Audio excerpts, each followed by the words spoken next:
unsa ato masulti ma'am nga nakamugna sila ani nga kuno, and then sila atag pinakaunang school nga nagpahigayon ani diri sa Davao region. Yes, no, we appreciate no nga nag-initiate sila no kay para preparasyon na kay in case of any eventualities nga dunay may tabusol sa eskwelahan, and like what happened to Tacloban. So kung simba ko na yung mga active shooting sulod sa eskwelahan, kabalo mag-confront ang mga estudyante pati ang school administration sa pag-handle niya ng mga crisis situation. So it's good nga nag-initiate ang Rizal Memorial College nga simulation exercise sa active shooting para ma-educate no ug makapacitate nato ang mga estudyante pati mga security guards ug tanan no, even ang parents no nga diya sa eskwelahan. So I hope ang uban nga mga eskwelahan sundugo na nila nga best practice no kay para tanan ta diri sa Davao City mga eskwelahan elementary, high school, college, dagko nga universities ma-educate ta kung unsaon nato pag-confront anang mga crisis situation. Ma'am, RMC is a private school, so nasa sila resources ma'am sa pagbugna ana nga mga drill no kay medyo nakunitunggan gapon nga medyo gasto po doon ning ani nga klase nga mga drills. How about the public schools ma'am? Andam ba mo tabang ma'am no ang Davao City Police Office ma'am na makamugna po og same simulation exercise ma'am na para ma-kuan pod no ato ang especially ang mga teachers so ano pag-handle if naingon ana o ang mga students how they will react kung naingon ana nga mga insidente. Actually, naan naman yata, I think ang PSO ang nag-orchestrate.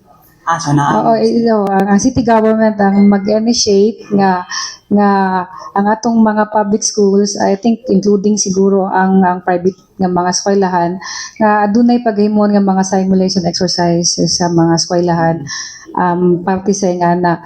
So kana nahisgutan during sa amuang coordinating conference with school heads no gagihimo sa DCPO ni atong nilabay nga bulan. So hopefully madayon to siya nga mga adunay gitawag nga drill no sa ingana nga mga sitwasyon kay para dili lang kadtong I think ang government schools naman, public schools kanang capable naman siguro mo gasto no kay naamantay budget para ni ana. So kung sincero kita, I think mabudgetan nato no and ang DCPO always ready naman bisag asa bisag wala pay budget. Naagid mi diha in fact atong SWAT no, atong SWAT ug atong EOD ug uban nato nga mga skilled nga mga police ready nga mutudlo ug mohatag og mga guidance niya na. Nasa lang ma'am na kuy naisa ka grupo sa mga security consultants ma'am nagingon sila nga murag ilang suggestion to the schools and even DepEd na dapat daw instead na katong murag ingon ani gud na drills is why not daw mas pakusgan ng intelligence monitoring sa mga schools. What's your take on this? Well, yes, appeal pud na siya no.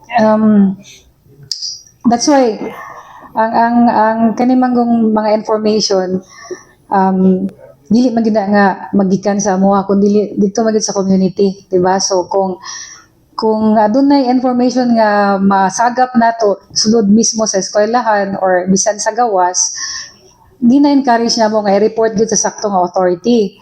Dili i-post dito sa social media nga i-share dayon so nga makapahimo nga makakusog kahadlok no sa ato ang mga kaigsuonan. So might as well kung adunay mga information nga mamahimong threat no, especially sa mga eskwelahan, very common karon ganang threat sa eskwelahan no nga allegedly adunay bomba nga.